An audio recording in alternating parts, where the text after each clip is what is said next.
I have just the perfect video since Gary and Ryan and Drinker are here. This is just what a beautiful one. Do you know what it is? You know what it is? Hit us with it. Is this something about us being racist or something? What is No. this? God, I hope so. It's House of the Dragon. A review. Yeah. Yeah. Oh, You guys okay. like that? A review Oh, of House of the Dragon's pretty cool. Yeah, I we like like House of the Dragon. Yeah. Reviewed I by like Kristen Cole and Alicent until the Ben Shapiro. I should have Ben, never sent this we're to you. double dipping Oh, God. on Ben. Yeah. Would have been my Truly fault. is an anniversary. Oh, wait, We're double this dipping is- on Ben. This is Ben. Captain America is John McCain Shapiro. Okay, let's just Gonna keep get that some in mind solid from takes last on night. this one. Yeah. I almost want to Oh, like. I just want you guys to go ahead with this one. It'll be so funny because I know what he says. So excited. Alrighty, folks, we're here to. Oh wait, one sec. Let me. The start is pretty strong, by the way. Ben facts don't care about your feelings, Shapiro. Hell, fucking yes. He's got his battle yarmulke actually- on. He's ready to go. He's got. Look at these candles. Those are nice. Yeah, I like the Actually, candles. candles. He's like about to do a seance or something. Yeah. Yeah. To Actually, recap I'm season watching 2 this, by the way, so this is even new for me. I didn't watch it. Oh. of House of Did the Ben Dragon. have to look away when like all the dongs and boobs came out? Does he have to? Yeah. Did he cover his eyes? I think he Yeah. probably got someone to edit it so he didn't have to look at those things. Yeah. Like he got like a Oh. sanitized version. Oh yeah, he got his assistants to purify the show first to make it kosher, so that when he watched it, it was a-okay and it didn't break any of the Talmudic laws or whatever he follows. Yeah. Yeah, he's like looking. Actually, I think he was like looking extremely hard. He's like looking to see if everyone's circumcised or not, and that's going to be like part of his judgment of the show. He's like, I can only Just judge one smaller. character, Amond. Yeah, he's like, Real quick, I while really the went. chat's saying, What? the chat's saying the video is way too loud. I sorted it. Don't worry. I had to boost that previous guy because he was so quiet. House Yeah. of the Dragon. Here's the quick recap. Nothing happened for a whole season. This video is sponsored by ExpressVPN. Boom, sponsor. I mean, ExpressVPN, ExpressVPN. Oh, be careful with him with the ExpressVPN. fucking music got us in trouble in the previous stream. Bastard. Ah, Burned us. that scared me. look at that production Oh, quality there. So, just finished Yeah. season 2 of House of the Dragon, and that was the worst season finale of any series that maybe I've ever seen in my entire life. Wow, Jesus okay. Christ. Have you seen Game Game of Thrones? Season 8? Yeah. I like that No Lost comes up way. as opposed to the much more suitable connection, which would be Game of Thrones season 8, of course. Yeah. Mhm. Yeah. When we last left our story at the end of season 1, it seemed as though the High Towers and the Targaryens were about to go to war. And when we left season 2, That's a way to phrase it. The High Towers and the Targaryens are that's the dividing line. Sure. Yeah, Blacks I mean, and he's obviously greens. he's oversimplifying it. It's but, fine. Yeah. Yeah, like to It's some fine. extent. I think Yeah, that's but fine. I wonder, does that like the crown? Does the little point in the middle? Does that like push down and cause Oh discomfort? yeah, you could end There's up a with a big little dent in your velvet padding forehead. underneath. Certainly hope not. it seemed like the High Still looks Towers like and the Targaryens were about to go to war. I know, it sounds like I just said the same sentence twice, but I changed the part about which season it was, because nothing happened for 8 episodes.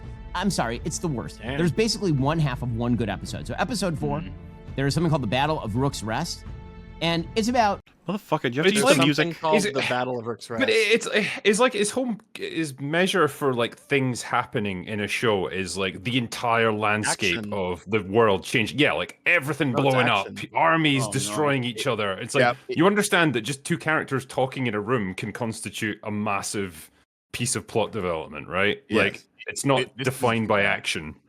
this is the incredibly, I suppose, like normie take we've seen about this season. The people that are screaming that it was somehow. I remember Gary in our finale review that we did on your channel, and I'm just seeing these people like legitimately, not trolling. like, legitimately saying- Nerdrotic. yeah, like legitimately saying this is worse than not the friends. Acolyte. This is worse than season 8 of Game of Thrones. And it's What like the I fuck? don't know how Yeah. there were people saying that. I don't understand how you can come to that conclusion. Well, yeah, because I the only actually- thing worse than the Acolyte is Deadpool and Wolverine.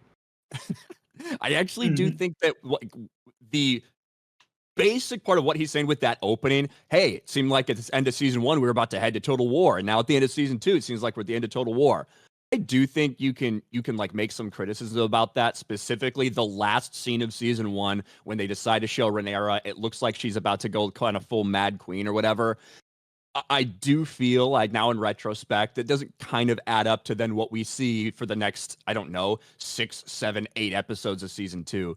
But to pretend like nothing happened when we have this entire Damon arc, when you see all of these different machinations that are going on at King's Landing with Otto and Aegon and Aemond and Larys and all these characters, it's just I don't understand how these people actually watch the same thing we did.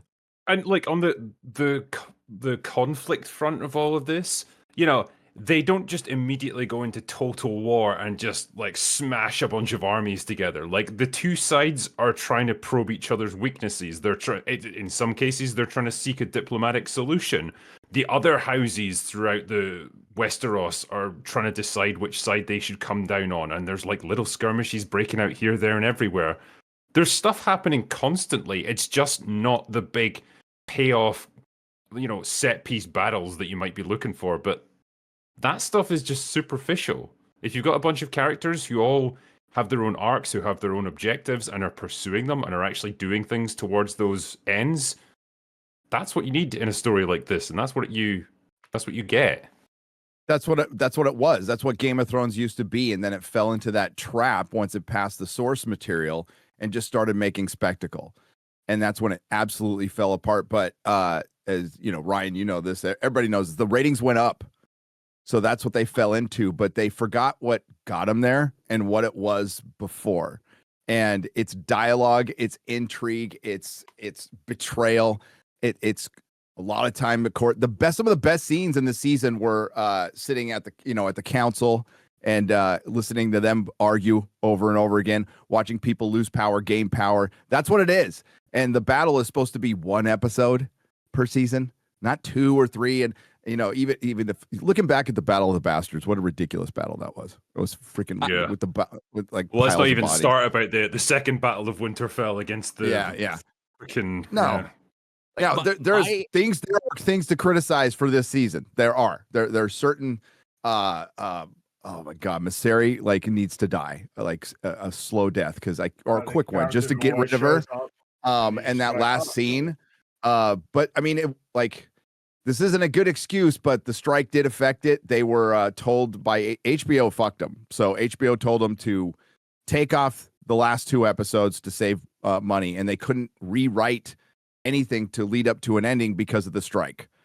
But so they should have probably ended it with episode 7, because that ending in episode 8 was the very ending. That last scene was ridiculous. It was ridiculous, unnecessary, and they felt like they needed to get there because.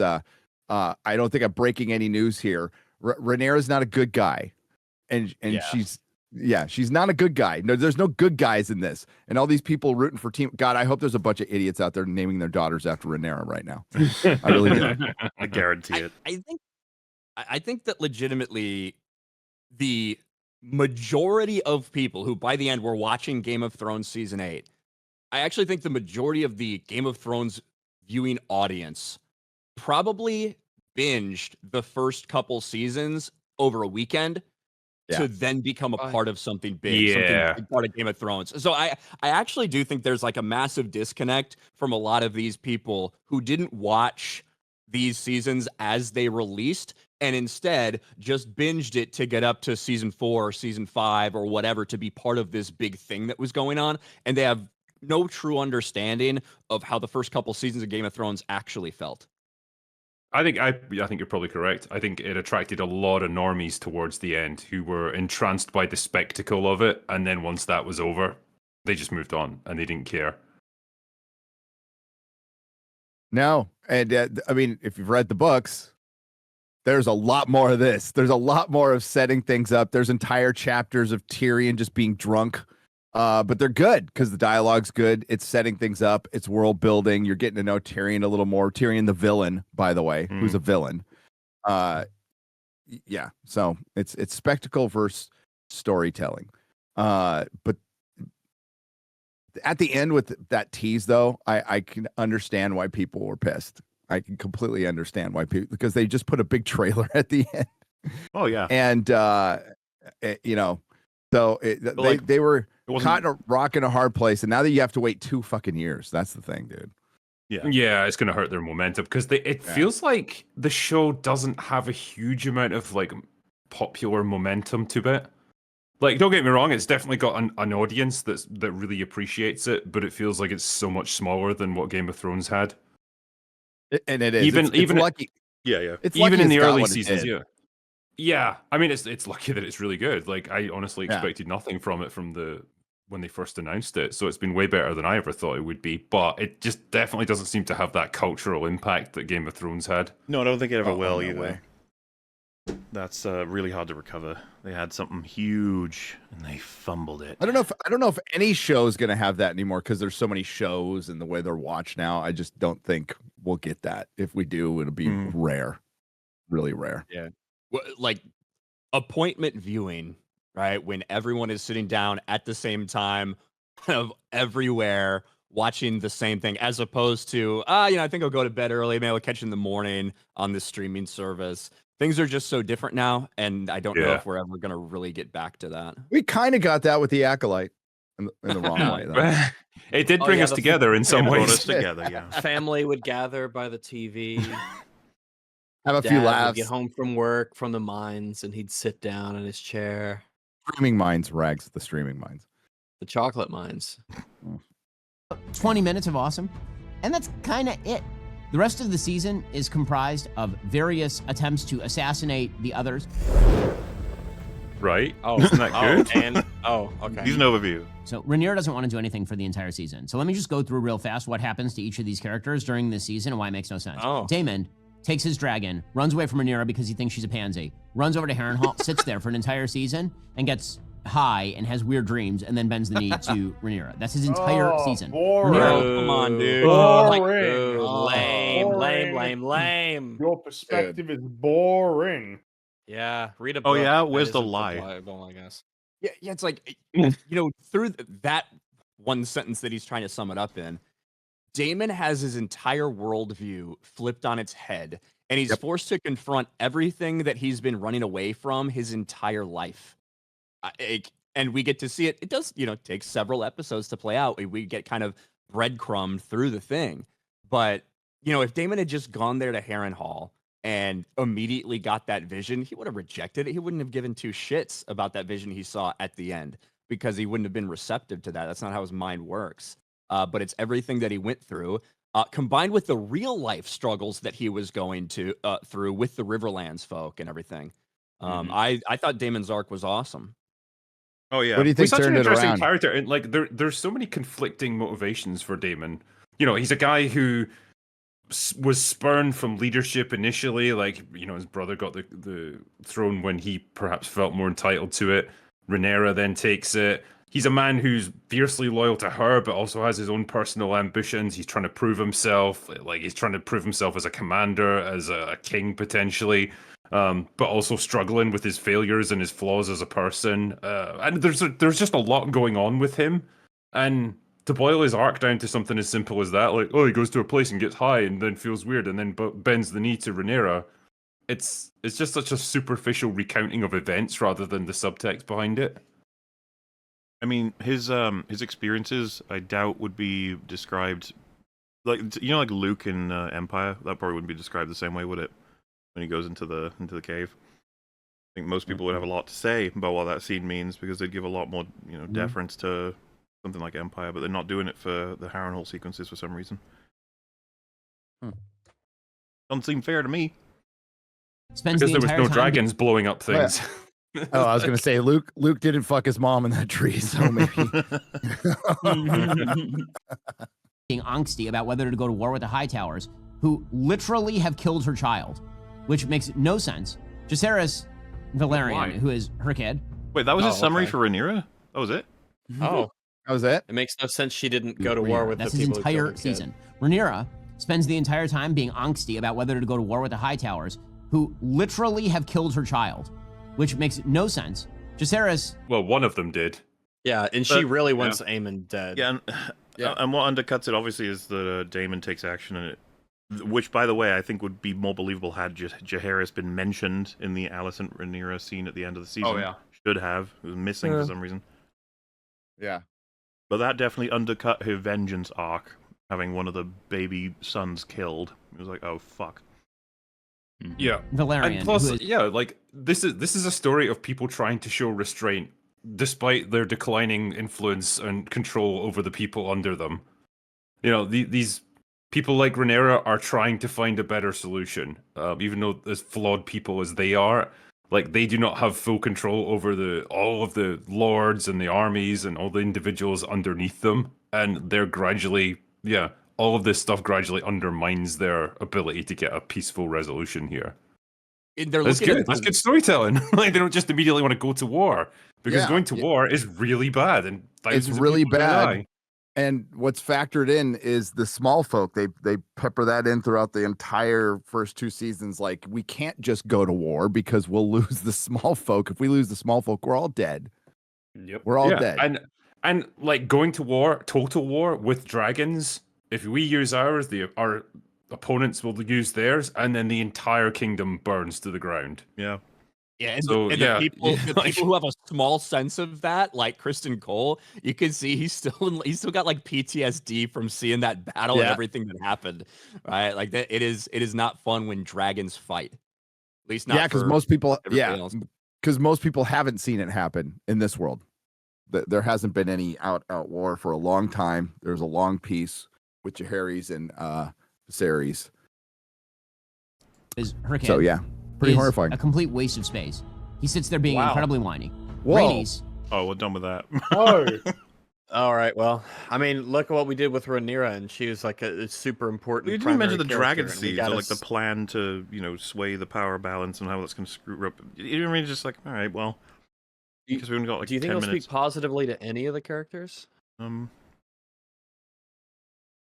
No, Simon Strong.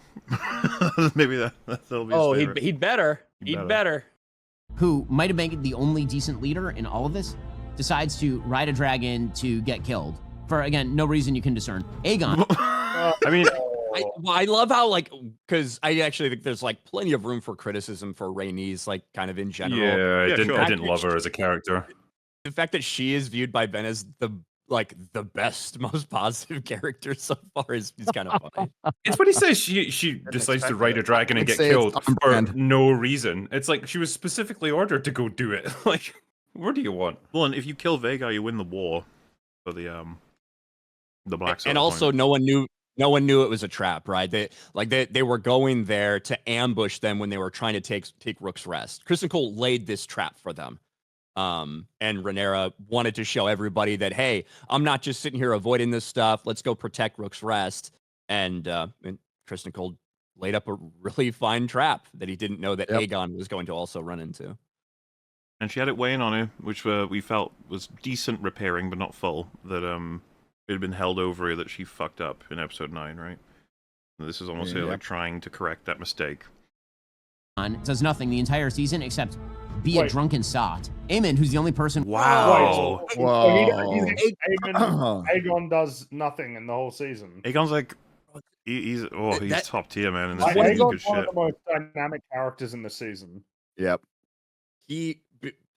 I think that, to me, Aegon was one of the most compelling characters of this season, based on what we saw in season 1, where he was just, listen, he never had any plans of being king. He just thought he was going to be able to drink and fuck a bunch of whores and watch children fight in pits and do whatever he wanted, right? That's the life. Never wanted They that literally type have to of drag power. him to the coronation. Like, Yeah, never wanted that type of power. Was kind of, he did not have a father as much as, Rhaenyra's father paid attention to her. Didn't pay as much attention to Aegon. But as soon as he gets in front of the small folk in the dragon pit and he hears them cheering, he's like, I actually really like this. I want the love and appreciation from all of these people. And you can see the first couple episodes is him trying to get that from the small folk, even promising them things that he absolutely should not. That's pissing Otto off, because that's how badly he wants to be loved by everyone. But he has no training in the politics of this world because he was never expected to take over. I and then to lose everything in the first time you take your dragon into war by being betrayed by the brother who you let on the council. You defended him to the council, to your mother who didn't want him in the room. And then he's the one that kind of betrays you, and you're sitting there, you're burnt, you're hobbled, your dick exploded like a sausage, according to him, and he now doesn't have an heir. his entire world has come crashing down. Well, what's great is the I mean, final. you really saw his frustration. You the saw final his big frustration decision as you have well to make during is this. cuts into the just the point he's making about the the realm's delight, that last push he needs to actually save himself in the kingdom before despairing to the point of possibly committing suicide. It's still all based on the potential adoration. Lost his strength of himself, lost the ability to produce an heir, lost his dragon, but he can still get that love that he's looking for from the realm. Mm-hmm. By repairing it. What are you gonna say, Drake? There's nothing. Yeah, I was just going to say, to build on the point that Ryan was making there, you saw his frustration during the small council meetings where other people were very clearly making plans behind his back, and essentially he was just a figurehead. He wasn't even in control of the war. He didn't even have proper awareness of what was going on. And it's like, he's a guy who clearly wants to be involved. He wants to be seen to be the leader, and he's just being cut out and treated like a child. So part of his decision to get on the dragon was just motivated by that frustration and that desire to prove himself. And then he got pushed over by his own mom. So yeah. Yep. His own mom shamed him into doing it. The entire season, except be a drunken sot. Aemon, who's the only person with a plan, doesn't enact any of those plans this year at all. But he does. He did. How do you Well, that's pretty wild. He's accused of What do you think treason about for doing that? so. What? He is now he is now essentially sitting in the Iron Throne.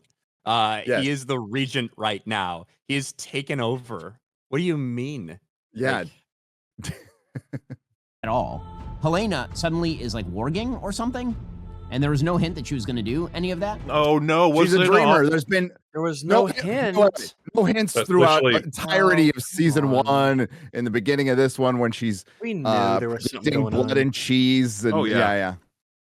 yeah. This is again. I think this is one of the things. This is why I like weekly releases. And in a lot of warging ways. is warging into an animal, by the way, just to Yeah, get yeah. well actually on you. Like Sorry.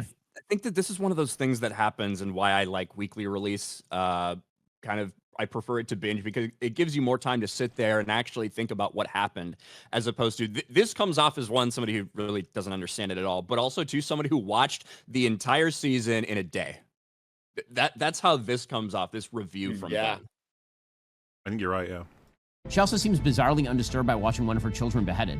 Like she's disturbed by that very briefly, but it seems like for a person who is, the victim of incest of her brother, as promoted by her parents, and then watches one of her kids beheaded, I feel like she should be a little more screwed up than she is. Rhaena. Well, I mean, if it's you had kind of the paid point of the attention- character. She doesn't really He's process pretty- things the same way we do. Well, if you had paid attention, Ben, all these signs that you are missing, that Helaena might have had like these strange special gifts. She was literally sewing her child's funeral shroud in the first episode before he died because she had already seen it. She had dreamt it. She knew that this was going In to season happen. 1. In season Yes. 1, she mentions it. Yes. Well, maybe. Well, they didn't set it up at what are you all. gonna say now, Ben? Hey, he's getting to Rhaena. There's some criticism he can Watches one of give. her kids beheaded. I feel Okay, like she should be a yeah, little I more would screwed probably up than agree she with is. it. Rhaena just stumbles around the landscape until she finds a dragon, correct? That's her entire storyline? Yeah, that I was have great. no I love arguments with it. this. He gave her Okay, the same level of summary as everyone else. At least this one, he's right. This one, he actually hits on it. It's like, yes. For some reason, she had a wait. conflict. Oh, go on. I have a someone point that to I make didn't about Rhaena understand. after this. There's like a lady who she goes to live with, and apparently they don't get along, and then she just gets thrown out and then finds a dragon. She's not thrown out. They're going to Pentos. Like, this is the plan. Well, So the best part about Rhaena is she took another character's she took another character's arc because this show had met its quota of black people. There is a character named Nettles she's taking her character, which is the only character that George wrote black in the story who has a black person. But the Valerians weren't. So since they changed them, they decided to take over the one character that George decided to write as a black People person. have, you know which what, I Gary? find People still have hope hilarious. that Nettles exists, climbs How? onto that dragon in the first I scene of guess season they 3 and could. eats Rhaena. Okay, So, you It know, actually- hold out hope. that would I be actually- great. Oh, that would be There's cool a- if it turns out the dragon wasn't wild all along. I would apologize publicly if that happens. I'd say, I'm sorry. I think that was awesome. I think there's a 5% chance, a 95% chance Rhaena hops on that dragon and has her dragon or whatever. Which So you mean I would there's not still like that. hope? Yeah, I would not like that. I do think there's a 5% chance that because this obsession, Ryan Condal actually talked about it a little bit, that like Rhaenyra's entire thing has just been about this dragon. Like that's her obsession. That's where she places her value. She doesn't think she has any worth in her family because she doesn't have a dragon and all these things. If she were to get there and fail to and not die but fail and then accept that, hey, I can do other things, and then actually go back and kind of do what she's supposed to do with that family, I actually that would be great. I think that would be great storytelling for this person that was like completely and totally obsessed with this. Maybe not abandon the children that you're supposed to be protecting. She's but in got to have terms of serious overall repercussions when she gets back for doing all that. and the people who were with her who didn't go out, there's no search party or anything. I mean, we have a royal Targaryen running around, running around in the Eyrie. And by the way, and coincidental timing, I'm sure, George R. R. Martin put a big blog post about dragons, and about, like, basically, I'll sum it up, how his dragons behave and where they are.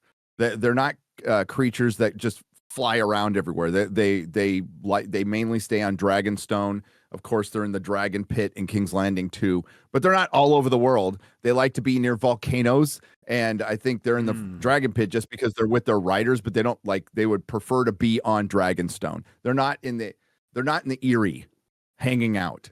That's really unusual. So but he puts this whole thing on like how my dragons behave, and when you don't honor the source material, your story falls apart. And it just coincidentally came out like a couple of weeks. That post a couple of weeks maybe before this episode. Curious. Weird. I'm pretty sure that was all 8 episodes for her. And then there was Bela, who just kind of exists. Well done, writers. Like, seriously, solid writing right there. Nothing happened. Nothing. And then when you get to the High Towers, Alicent sits around being upset that her kids are brats and annoying. Basically, she's willing to let them die. Man, what a travesty. What can you even say at this point? It's like, what a tragedy. Bela got more of a discussion than Alicent. I know. Alicent, who came to terms, which was starting out to be a pretty good character, came to terms with the fact that she was a shit mother, was pretty good. Oh yeah, Alicent is fantastic up until her last 2 scenes. Yeah, up until the last couple of scenes, she is actually quite high. Really liking what they were doing with her. Someone said you can't say anything because it's objectively true. It just gets tiring to recall all of the scenes in the season. Everything that happens with Alicent, right? Like, every last piece of her power being stripped away gradually, and her realizing just how responsible she is for the monsters that are her sons, and still desperately trying to reconnect, but simultaneously realizing every last piece of her that is within them makes them worse. Having that direct comparison with Daeron. Everything that she feels in relation to her family and her position of, like, trying to establish and maintain power, torn away, and then realizing none of it even matters. And arguably a lot of it was destroyed by her own doing, of misunderstanding or misappropriating, like, where she would focus, what she would do, where things should be moved, what things should be done. And, launching the season with her basically deciding Aemond is done to her. There's nothing salvageable about him after what he does at the end of season 1, right? And then what she sees happen with Aegon. Alicent's top fucking tier in this season. And then she gets ruined right at the end. Yeah. Unfortunately. Right at the end. Ugh. But I mean, it's weird to start, with every character with Ben just goes, they don't do anything. It's like, right. So, unfill scroll. This is what they did this season. This is Wayne what Hightower, happens. who, again, the actor who plays him, Freddie Fox, is really quite amusing, and he's in a bunch of different stuff now. He's becoming kind of a thing.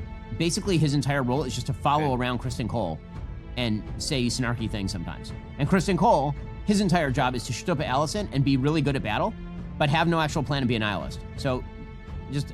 Wait, did you say have no plan and be a nihilist? He had a plan that would have worked very well up until, Aegon came to fuck shit up. Yeah, up until the royal family had their fucking squabbles that destroyed all of his war plans. Yeah.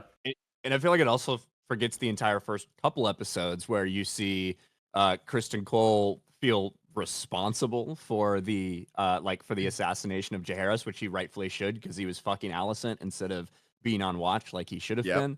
And then he's completely overwhelmed. He ends up trying to correct that by gaslighting another member of the King's Guard into thinking that they were the ones that failed and send him on an assassination attempt where he's forced to go there, not only to try to kill Rhaenyra, which he feels conflicted about, but then also ends up having to fight his own twin brother and, die, which causes the other twin to kill themselves out of like all the shit that they've been through. And then ultimately, after all these things clearly showing he's out of his depth and doesn't know what he's doing, he gets promoted to Hand of the King. And then has to deal with that responsibility. On that note, we're gonna have to say goodbye to Mr. Critical Drinker. It can be I'm sorry. difficult to jump in and out, but appreciate it all the same, sir. Thank you very much. And I'll catch you probably tomorrow. Thanks for showing up. Thanks for being here. Thanks for having me, guys, and well done on 300 episodes. Damn. Ooh, yay! Hooray! Yeah. All right. Yeah, we will catch you later. Thanks for 300 years. 300 years. 300 Yeah, years. 300 years of this. 300 years right. of streaming. Oh, damn. 300 years of violence. And racism. Laters. Later. Bye. Bye. Wow, that was great. Ooh. Oh, all There right. you go. Everyone. Hey, Thank Now God is he this? didn't talk about Plot- Simon. Thank God he didn't talk about Simon. Jeez. Oh. Drivers in House of the Dragon are Aemond and Damon. Damon was sidelined for the entire season, having weird visions of the future, the Wall and Jon Snow and all this. And for some reason, that's supposed to change his motivation for a reason that I can't quite discern. And here's the thing: we already know how that ends. Oh. So I have to help prevent the end of the world. Yes. Yeah, I need to play my part, and it's not the one that I would like to do, but I still have to do it. Otherwise, shit's fucked. And So it I still should probably- reinforces. It still reinforces like he's a Targaryen supremacist. So it still reinforces that they are kind of the most important thing, and they need to stop this. It's just not him. Yeah. It's actually quite good, you could say, but maybe I'm just wrong in German. Well, it's not even I mean, suspenseful. It's not the first time. I actually that don't could like the happen. Damon storyline at all this season. Not just because Hey. he's wandering around like he took too much ecstasy and weirdly hugging trees and such, but mainly because his entire driving motivation in this season is he doesn't think that Rhaenyra can do the job. She's not harsh enough. She's not cruel enough. He can do the job. He was meant to be the king. And so he spends the entire season doing nothing and then eventually bending the knee to Rhaenyra because he had a vision of like the White Walkers at the Wall. bro, did you not catch any of the other vision? When he sees Rhaenyra sewing Jaehaerys' head back on, what do you think that means? Yeah. Yeah, like Damon actually spends the entire season in real world, not the visions he's having, but in the real world, realizing just how difficult it is to actually be a political leader. When you can't just chop everyone's head off, you can't just run away to the islands, you can't just use your dragon to blow off some steam. Actually being a leader is extremely difficult and frustrating for him. Yeah, because the one time he does it in that season, it comes back to fuck him over, and then he has to kill another guy to make it right, basically. So yeah. I mean, well, it's probably our Consequences. pick for the best arc in the season. It's very fucking well done. Every last second is taken advantage of. It's just that it's so character focused that I think a lot of people don't necessarily see as much value in it. They want more scenes that break it up. I think less of him experiencing it through visions, more of it experiencing it through places in the world, perhaps moving around the map, sort of thing. Right. Hundreds of years from now, that's stupid. And meanwhile, Aemond, who should be the active participant, right? He's the only one who actually drives the action on the Hightower side of the narrative. He's sidelined the entire season. He appears for 5 minutes the entire season, which is weird because when we left season 1, he was one of the opening scenes we get him in season 2 is him planning shit with Cole, and then we find out that's all to do with the Rook's Rest shit, which is some of the most impactful shit in the season. And then he is the figurehead of action for the side of the High Towers. Remember the scene where he takes over in power, technically? Over from his mother? Over from Aegon? I don't understand this assessment. It's very strange. Yeah, but there were no dragons and killing in that But there scene, were dragons. the driving force. He's the one who killed the Targaryen kid, which means that he's the one who's leading off the war. But then he goes completely missing. Meanwhile... Missing? He doesn't go missing. I'm very confused. Aegon spends the entire season lying sick in his bed and talking about how he doesn't have it that works anymore. And meanwhile, you have Otto Hightower. We skipped Aegon again. The poor guy, Yeah, he just doesn't get any fucking. All right, at least here Parallels comes with his Otto. father. Like I think I seem to recall Viserys being in bed and sick for a long time. Oh, in yeah. season 1. Yeah, MVP performance. Who again was a driving force who was sidelined within the first 5 minutes of this season, and he's sent off, and now he's in prison or something. Get to the end, and you realize that he's been imprisoned by someone, but we don't. Well, I mean, we all regret that he didn't get more time. We this need way season 'cause more he's just Otto. Fucking Yeah. amazing. Yeah, we needed more Otto. Yeah. More Otto. But also, this entire review it feels like it's skipping the first 4 episodes, basically. Yeah. Or at least 3.5. Because to say, Otto disappeared in the first 5 minutes of the season, Otto was extremely impactful. I had one of the best scenes of the season that was in episode 3. And it was after episode 3 where he gets sent off and kind of taken out of power. So to say he was there for 5 minutes, he was there for 3/8 of the season. Don't know exactly whom. So the driving forces in the season are just gone because Rhaenyra is unbelievably passive. She's kind of like middle of the series run Game of Thrones Daenerys, where Daenerys you think is going to be like this driving force, and then you just end up sidelined doing nothing of relevance to the plot. That's Rhaenyra. She spends the entire time kind of wandering around. Dragon Seas, you could argue, are pretty relevant. Maybe. Yep. Being angsty about having to be at war, and then having like a random lesbian kiss with her advisor that ends up That was retarded. Nobody's denying that one. That That was dumb. retarded, Yep, and it that did was feel really very dumb. random. Yeah. Cringe, you might even say. undercutting her character because the entire question of whether she's going to end up with Damon is one of the driving forces, and then they have her kind of like be a bisexual with this. Like it's randomly thrown in there for woke purposes, I can only imagine, because the lady who plays Rhaenyra is apparently a bisexual, non-binary, agender human, even though she's obviously a good-looking woman. So basically, none of the season made any sense. Rhaenyra in the books did fuck women, just Yes. for the Well, record. But yes. they did a terrible job of setting it. That scene is terrible. Like just how out of nowhere it comes and who it's with and all that stuff. I agree with that. But yeah, she does. She gets down with Lena. Actually, her Damon and Lena have some threesomes in the book. There you go. Nice. Alicent Hightower is portrayed by the end of the season as the true evil driving Keep it in the force family. in all of this. History will paint you a villain. Let them think what they must.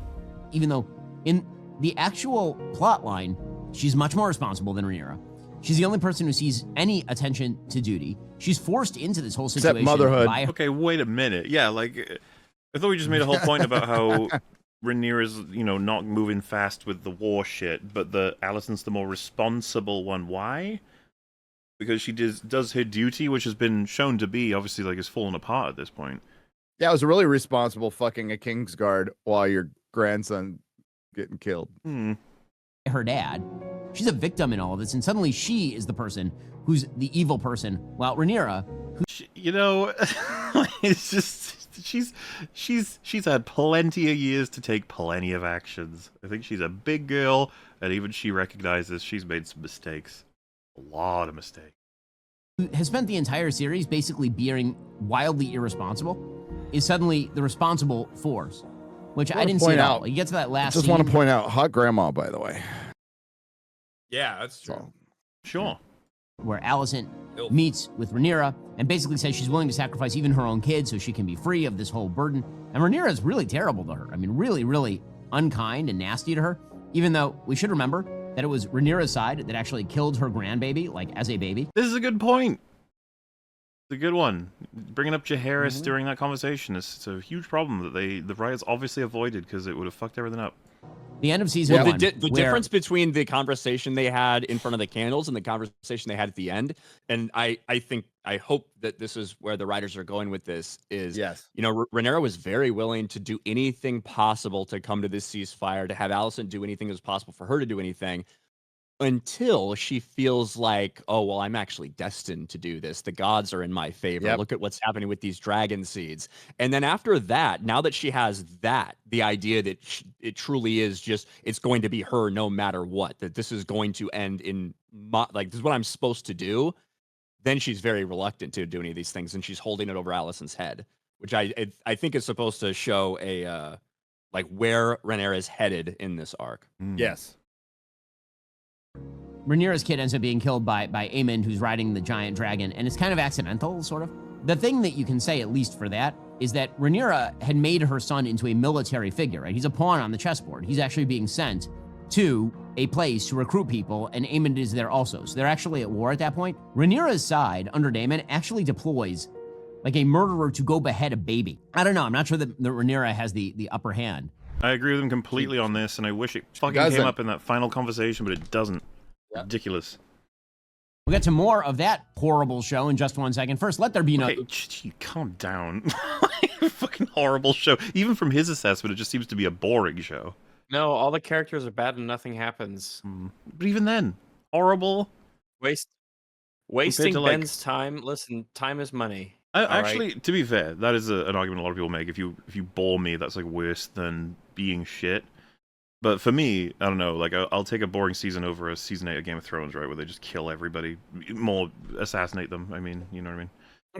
Ugh. Yeah, season 8 definitely wasn't boring, was it? No, I wouldn't describe it as boring.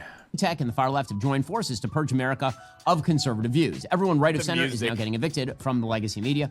So why precisely are we choosing to give big tech companies all of our personal data? The battle lines have already been drawn. Big tech has made it clear where they stand. Now is the time for you to take a stand. Protect your personal data from big tech with the VPN I trust for my online protection. ExpressVPN. You see, every device, whether you're on your phone, laptop, or TV, has a unique string of numbers called an IP address. I mean, hey. When you search for things online, watch videos, or even click a link, mostly recommend VPNs in general. They're pretty good. All your activity and then type they're good. ExpressVPN, however, my connection gets routed through their secure encrypted servers, so these companies can't see my IP address. I'd read this a lot different. Activity becomes anonymous, and network data is encrypted.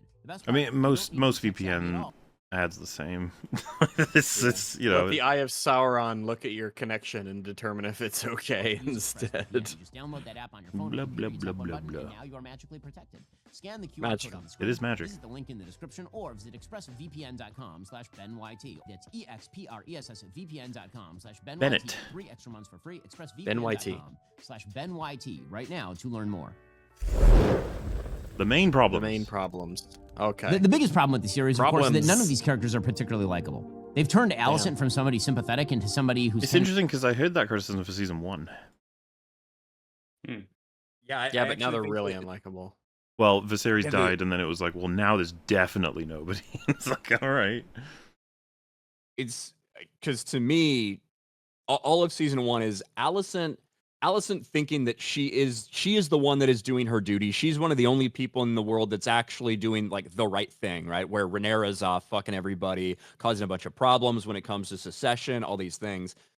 Season 2 is her realizing that even though I was just trying to do my duty, what I ended up setting into motion is kind of disastrous. And I paid way more attention to making sure that we had power as opposed to raising my children the right way and caring about them and bringing them up. So to me, season 2 does a lot with Alicent kind of being introspective and realizing all the failures that she's had. Mm-hmm. Absolutely. Yeah. They were really setting her up for something else. Something other than what we thought they were.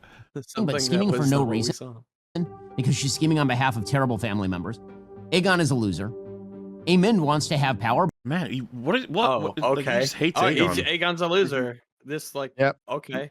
No arc at all. Nothing. Just a loser. But you have no idea precisely why. He's just sort of the big baddie. In Game of Thrones, You don't know why, Aemond? What? Really? See, this is the thing I worry about with writers. One of our complaints precisely why he just sort of got his eye gouged out. Well, it's just like it was too subtle, apparently, because like Ben's got nothing. Aemond wants to have power, but you have no idea precisely why. He's just sort of the big baddie. Like that's amazing to me. I'm pretty sure he's explicit in season 1 as to exactly what his motivations are. It was one of our kind of complaints. Is like, oh, he just told her it's because they bullied me. He's like, oh, well, we could have been a bit more. Yeah. Oh yeah, that scene for season 2. This is what I mean. It's covered in season 1 and 2. I don't understand where he's going wrong here. You don't understand. He cares about his perception and his insecurities and stuff like that. It's like he believes he's the right man for the job. He did everything, follows all the symbols, did all the work. Aegon has always been a drunken fool who doesn't care. The second son who doesn't get to achieve what he deserves. His value. Yeah, and then undermined and not taken seriously, earns his way to get the greatest dragon alive. Still not taken that seriously, so he's subverted and plotted to push his way all the way up to the throne. Like, how is it? I would have thought Ben would love that, like as a storyline, you know? Yeah, him and Damon are supposed to be like very, reminiscent of each other, right? You even see in one of those things that Damon ends up seeing, oh, look what Aemon has turned into, because they're both second sons. They both think that they'd be better suited to the job than their brothers were who ended up getting the throne. They both feel like the need to prove themselves in this way or that way. The idea that you don't understand what Aemon's motivations are did you watch the show? It doesn't make sense. Because so in Chad's mentions, like there was another scene where Alicent makes it clear what his motivations are too. It's just like fuck. Yes. Can't be missing it this many times, surely. It's actually, to state the obvious, it's not very subtle at all. No. It's as subtle as an Maybe eye he's looking at his patch. phone. It's Yeah. on the nose, which means it's bad dialogue. In Game of Thrones, every season there'd be new characters that were fascinating. And you feel bad when they die. If any character in House of the Dragon died, would you feel bad? I guess you're Yes. supposed to feel bad, kind of, when the queen who never was gets killed A little aboard her bit, yeah, dragon. it kind of was. But yeah. do you really feel Yeah. anything? Because nobody is doing anything that makes sense. So here's Oh, okay. Oh, that was a Okay, jump. right, we went from You don't because no one cares. because I What she did made sense. I understand the argument that you don't think any of these people are good people, therefore you don't care if they die. But saying none of them make any sense, like okay, that's not true at all. here's my big critique with series that I have problems with. Why does everyone act like idiots? So in They don't. season 1, 2, 3, 4 of Game of Thrones, everybody has a clear motivation and they are making moves that may be wrong-headed but are at least intelligent. They're not just doing stupid things. Here, for the sake of the convenience of the writers, people just do dumb crap all the time. Name one. Why, for example, would Okay, Rhaenyra... that's fair, but That's fair. to be fair, we were aggressive with this one too. Like, what's frustrating, Yes. I guess, is that you can point to this. I would even point to the twin plan. I thought that was pretty retarded, but at least that one got acknowledged in universe as retarded. This one got partially acknowledged in universe as retarded, but then the Alicent decision at the end, that's pretty retarded, and then everything to do with Massaria. Does that cover everything? There are truly like a handful, right? There are a handful of legitimate things where you can look at for this season and say, yeah, that's really dumb. That's kind of a miss. I don't know why they would do that. But that to me that Decently doesn't well overshadow. compartmentalized to those things. Yeah, to me that doesn't overshadow all of these other things that have happened throughout this season that were not dumb. That actually were really, really well done, in my opinion. Well, like Otto's plan to make use of Jaehaerys' death, would we not compliment that as like wrong-headed, or rather, well-motivated, but still like horrifying, but also clever? It's so fucked up, but it's so conniving and smart Yeah. to take advantage of this terrible thing. Yep. personally fly over to King's Landing to talk to Alicent. She didn't fly. I don't think Didn't fly. she flew. No. That would be fly. odd. Yeah. Under the assumption that she's not going to It's die. Rhaenyra. Oh no, never mind. It's just a nun that was riding on her back. Never mind. I don't wanna go It's back. just a Go nun back to on what you did. Cyrax. Fucking none. No worries. It's just a nun. It's a dumb move. random Why would nun. Alicent do the same thing in reverse, for example? Yep. I mean, at least what there you doesn't can make a work case so that she's easily doing it is because that she's way. going to betray her own family. But Rhaenyra isn't even doing that. She's just making basically a peace overture. She could do that via Oh, how would emissaries. anyone do that? Now, my understanding is that the co-showrunner for season 1 left right before the production of season 2. So maybe that is why all of the creative decisions this season totally sucked. Right, he was involved in season 8 of Game of Thrones, okay? Let's not, Yeah. just pretend like That he's is some not golden the, sage. that is not the reason. Yeah. Yeah. Is it an excuse? No. Okay. So can the No. show course correct? The You show can bring can up only Sarah course Hess. correct if they give clear motivations to the characters. Again, now, maybe they'll get some. I don't know. And if they have massive battles, I don't. If they did, would you Massive even battles. notice? So, like, let's be clear. The writers, all they can learn from this is the subtlety has to go out the window. They've got to stop letting people interpret what characters value through action. They've got to start saying it more and more and more, which sucks. Out loud. But like, what else is the solution? He doesn't seem to understand anybody's motivations. So at this point, you've got to do it. Like, and then of course, yes, you need more Well, yeah. battles. Some battles. And he Maybe doesn't all- and he doesn't understand that they are like within season 2 there was a lot of very subtle setup for things that are going to come later, which I won't spoil. all that build up to the end of That season 2. when they happen, if they do it right, you'll go, oh.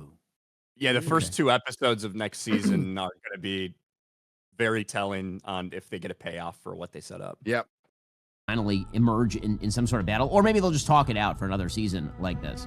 The only successes They're in good this show, talks. the graphic depiction of the dragons is very cool. I'll say the stupid scenes where the dragons are just burning randos, and then a couple of the randos get selected by the dragons. I feel like there's a better selection process than that. Correct. He's He's got another one. Yes, Yeah, that Yes. Yep. And that's going to and that is going to come back on Yes. Rhaenyra. It fucking That's should. the thing. That's one of those things. Don't you? Terrible HR violations right there. I am Yeah, there's no highly railings disappointed anywhere. by None. the Yeah. season of House of the Dragon. It's going to take a lot to get me back on board, but it feels like the opposite of season 8 of Game of Thrones. Best season ever! Wait. What do you mean Feels the like opposite? So that would be opposite? good. So if it was That's the good, opposite, yeah. it'd be good. Okay. By that point, the writers were like, we got to finish this thing up. So it's going to take 5 minutes to get from King's Landing to the wall. And they just sped everything up randomly, and so the pacing was off. Here, it's like, what if we do nothing for a full season? Meh. Okay, so apparently there is a new spin-off. It is titled Knight of the Seven Kingdoms, which is set 100 years after House of the Dragon and 100 years before Game of Thrones. And honestly, like these kind of filling in the gaps series, I'm having a tough time caring a whole hell of a lot. These are apparently actually a very good going book to series. be about I mean, yeah, they've got an established fandom behind them already, so it's probably going to be a decent start, but then it'll be word of mouth, right? Mhm. Dunk and Egg, who are from the Hedge Good Knight. casting. I've read the Hedge Knight. The Hedge Knight is good. Oh, there you But go. are they going to drag that out over like 3 seasons or something? No, you Well, dumb there's- piece of shit! You fucking retard! That one book is going to be one season, and then the next book season. is going to be another season, and then the next book is going to be another season. You fuck. Oh my god. There's 3 books. Knight of the Seven Kingdoms. You can go out and get it. They're all collected. He still does have to do a couple of more, including the She-Wolves of Winterfell. I think that's the next one that'll never happen. She-wolves. All right. Yeah, the She-Wolves of Winterfell. But yeah, this is actually a really I'll say if you haven't read A Song of Ice and Fire, you can actually jump in with this.